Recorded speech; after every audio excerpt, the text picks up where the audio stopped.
Hello, नमस्कार साथियों।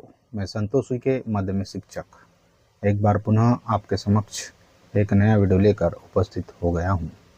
जैसे ही आपको पता है कि मध्य प्रदेश शासन स्कूल शिक्षा विभाग के अंतर्गत स्थानांतरण नीति के आदेश जो है जारी कर दिए गए हैं। उसका जो है टाइम टेबल भी, शेड्यूल भी जो है जारी कर दिया गया है। तो आज के वीडियो में हम जानेंगे कि मध्य प्रदेश शासन स्कूल शिक्षा विभाग के लोक सेवकों के लिए जो स्थानांतरण नीति है, इसमें इस नीति के अंतर्गत जो है किन्हें सर्वप्रथम प्राथमिकता दी जाएंगी ट्रांसफ़र के लिए। तो चलिए जानते हैं किन्हें सर्वप्रथम प्राथमिकता दी जाएगी, किन्हें सर्वप्रथम प्राथमिकता मिलेगी। तो यहाँ पे जो है आदेश मध्य प्रदेश शासन स्कूल शिक्षा विभाग के अंतर्गत जारी कर दिया गया है। इस आदेश में जो है सर्वप्रथम वरीयता क्रम किन्हें दिया जाएगा, तो हम देखते हैं कि वरीयता क्रम जो है किन्हें सर्वप्रथम प्राथमिकता दी जाएगी। प्राथमिकता के क्रम में तो हम देखें तो चाहे वे गंभीर बीमारी से पीड़ित हो या अतिशय शिक्षक हो, हाँ, या फिर जनगणना में नियुक्त लोक सेवक हो या परिवीक्षा अवधि या नवनियुक्त शिक्षक हो, इनके बारे में जो है आज हम जानकारी देखेंगे कि ट्रांसफ़र में सर्वप्रथम किन्हें प्राथमिकता मिलेगी।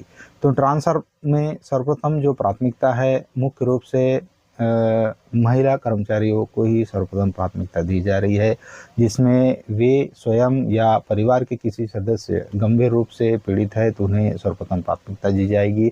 इसमें भी महिला कर्मचारी को ही सर्वप्रथम प्राथमिकता दी जाएगी। पति पत्नी जो है कार्यरत है, विभाग में कार्यरत है, तो इनमें भी जो है महिला कर्मचारियों को ही जो है सर्वप्रथम प्राथमिकता दी जाएगी। यदि निःशक्त कर्मचारी है तो इसमें भी जो है सर्वप्रथम महिला कर्मचारी को ही प्राथमिकता दी जाएगी। विधवा या परित्यक्ता महिला कर्मचारी को ही सर्वप्रथम प्राथमिकता दी जाएगी। ऐसे ही राष्ट्रीय पुरस्कार प्राप्त शिक्षक शिक्षिकाओं में भी जो है सर्वप्रथम महिला कर्मचारी को ही जो है प्राथमिकता दी जाएगी।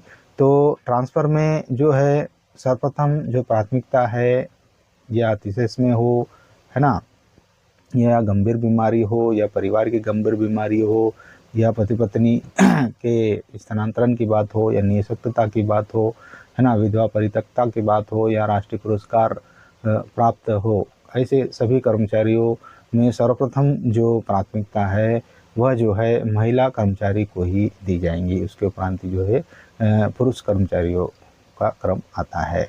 अब उसके बाद दूसरा प्रश्न आता है कि अतिशय शिक्षकों में किन किन ट्रांसफ़र होंगे, इनके ट्रांसफ़र होंगे या नहीं होंगे। अतिथि शिक्षकों में भी यहाँ पे आदेश में स्पष्ट किया गया है। आदेश में जो है स्पष्ट किया गया है, देखते हैं हम। ये जो आदेश जारी किया गया है इसमें स्पष्ट किया गया है कि स्थानांतरण की प्रक्रिया के अंतर्गत जो है शैक्षणिक संस्थाओं में हम बिंदु क्रमांक 3.1 देखें तो शैक्षणिक संस्थाओं में संख्या विषयमान से जैसी भी स्थिति हो निर्धारित सेटअप से अधिक कार्यरत शिक्षकों को अतिशय श्रेणी में चिन्हित किया जाएगा। संस्थाओं में अतिशेष की स्थिति एजुकेशन पोर्टल पर प्रदर्शित होगी। अतिशय शिक्षकों को समान रूप से पदों पर शिक्षकों की कमी वाली शालाओं में पदस्थ किया जाएगा। इसी प्रकार अन्य विभागीय कार्यालयों या संस्थाओं में निर्धारित सेटअप से अधिक पदस्थ अतिशय लोक सेवकों को अन्य कार्यालयों में या संस्थाओं में रिक्त समरूप पदों पर स्थानांतरित कर पदस्थ किया जाएगा। ऐसे इसका दूसरा बिंदु देखते हैं हम 3.1.1 में अतिशय शिक्षकों को छात्र हित में अकादमिक सत्र के मध्य में किसी भी समय शिक्षकों की कमी वाली शालाओं में काउंसलिंग के माध्यम से संचालनालय के निर्देशन में नियोक्ता के स्तर से स्थानांतरित किया जा सकेगा। जिन शिक्षकों द्वारा काउंसलिंग प्रक्रिया में भाग नहीं लिया जाएगा उन शिक्षकों का स्थानांतरण प्रशासकीय आधार पर जो है किया जाएगा। जो भी काउंसलिंग में भाग नहीं ले पाएंगे उनके जो आदेश जो है प्रशासकीय स्तर से जारी कर दिए जाएंगे। ऐसे ही इसी का बिंदु 3.1.2 में देखते हैं। संख्या अथवा विषयमान से जैसी भी स्थिति हो अतिशय शिक्षकों का चिन्हांकन पदस्थ संस्था में उनकी कार्यरत सेवा अवधि के आधार पर वरिष्ठता क्रम में किया जाएगा। तात्पर्य यह है कि जो शिक्षक वर्तमान पदस्थापना वाली संस्था में सबसे ज़्यादा समय से कार्यरत है वे अतिशेष की श्रेणी में चिन्हित होंगे। किंतु ऐसे शिक्षक जो विगत 2 वर्षों की कालावधि में उक्त संस्था में स्थानांतरित होकर पदस्थ है एवं शाला में अतिशेष की स्थिति निर्मित हुई है, तो ऐसे शिक्षक जो 2 वर्ष की समय सीमा में पदस्थ हुए हैं अतिशेष की श्रेणी में चिन्हित किए जाएंगे। विषयमान से उच्च पद प्रभार प्राप्त शिक्षक के मूल पद पर कार्य शिक्षकों में से उच्च पद प्रभार प्राप्त शिक्षक अतिशेष की श्रेणी में चिन्हित किए जाएंगे। अतिशेष शिक्षक भी अन्य शिक्षकों की भांति ऑनलाइन स्वैच्छिक स्थानांतरण प्रक्रिया में भाग लेंगे, है ना। अतिशेष शिक्षकों की संलग्न क्रमांक 2 अनुसार स्थानांतरण हेतु वरीयता प्राप्त होगी।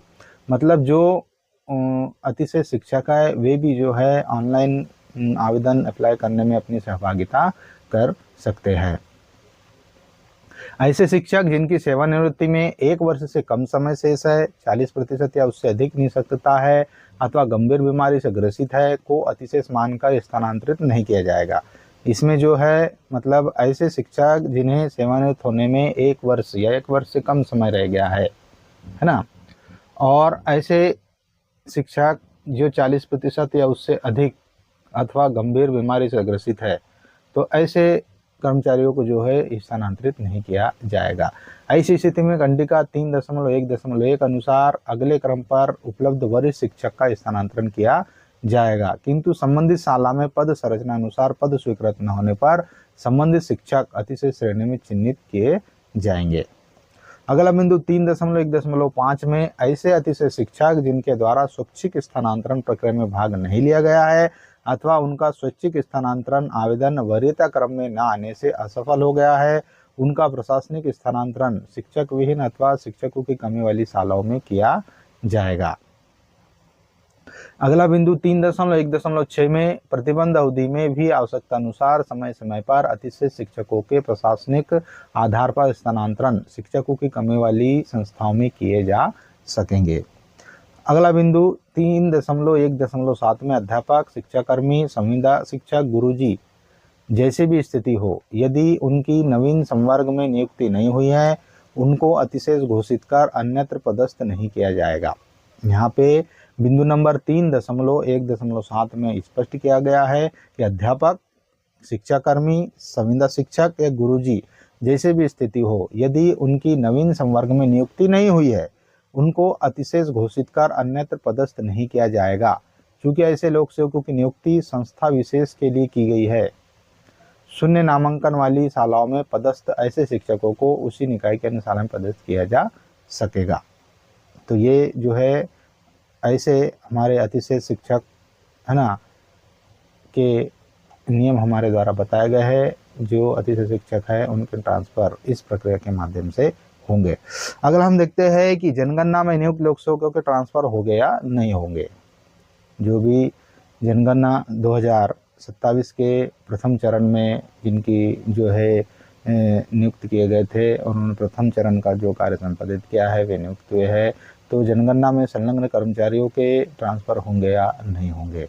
तो यहाँ पे यह स्पष्ट कर देते हैं कि जनगणना में नियुक्त समस्त कर्मचारियों के स्थान पर पूर्ण रूप में जो है स्टे लगाया गया है, यानी प्रतिबंध लगाया गया है। जब तक जनगणना 2027 का प्रथम और द्वितीय चरण पूर्ण नहीं हो जाता है तब तक जो है जनगणना कार्य में नियुक्त कर्मचारियों के स्थानांतरण पर प्रतिबंध लगाया गया है। इससे संबंधित आदेश जो है लोक शिक्षण संचालनालय, स्कूल शिक्षा विभाग के द्वारा भी जारी कर दिया गया है और जो है भारत की जनगणना के ऑफिशियल वेबसाइट पर भी जो है वहाँ पे एक आदेश जारी किया गया है जिसमें स्पष्ट किया गया है कि जनगणना कार्य में लगे समस्त कर्मचारियों के 31 मार्च 2027 तक स्थानांतरण पर प्रतिबंध लगाया जाता है। इसके बाद अगला प्रश्न है कि पर्यवेक्षा अधीन या नवनियुक्त शिक्षकों के ट्रांसफ़र होंगे या नहीं होंगे। तो पर्यवेक्षा अवधि या नवनियुक्त शिक्षकों के ट्रांसफ़र नहीं होंगे, क्योंकि वे जो है नवनियुक्त होते हैं और पर्यवेक्षा अवधि में होते हैं। हाँ, उन्हें एक सुविधा यह दी गई है कि ऐसे शिक्षक जिनका जो है 3 वर्ष कंप्लीट नहीं हुए हैं, वे पर्यवेक्षा अवधि में हैं, तो वे जो है मॉडल स्कूल और है ना उत्कर्ष स्कूल, मॉडल स्कूलों में है ना, विशिष्ट आवासीय स्कूलों में जो है वे जो है सहभागिता कर अपने ट्रांसफ़र जो है कर सकते हैं। तो साथियों, इस प्रकार से जो है आज का ये वीडियो था कि स्कूल शिक्षा विभाग के द्वारा जो स्थानांतरण के आदेश जारी किया गया है, उन स्थानांतरण की में, है ना, किन किन कर्मचारियों के ट्रांसफ़र होंगे और नहीं होंगे, किन्हें प्राथमिकता मिलेगी या नहीं मिलेगी। तो इससे संबंधित यह आज का वीडियो था। और अधिक विस्तृत प्रक्रिया जानने के लिए जो है स्कूल शिक्षा विभाग मध्य प्रदेश शासन के द्वारा जो आदेश जारी किया गया है, उस आदेश का हम विस्तृत अध्ययन कर सकते हैं और संपूर्ण जानकारी जो है हम प्राप्त कर सकते हैं। तो साथियों, इस प्रकार से यह वीडियो था हमारा आज का वीडियो आपको कैसा लगा? वीडियो पसंद आया हो तो प्लीज़ कृपया करके हमारे वीडियो को लाइक, कमेंट्स और शेयर ज़रूर कर दीजिए। आपके प्यार से हमें जो है प्रोत्साहन मिलता है और हम अगला वीडियो बनाने के लिए तत्पर रहते हैं। थैंक यू दोस्तों।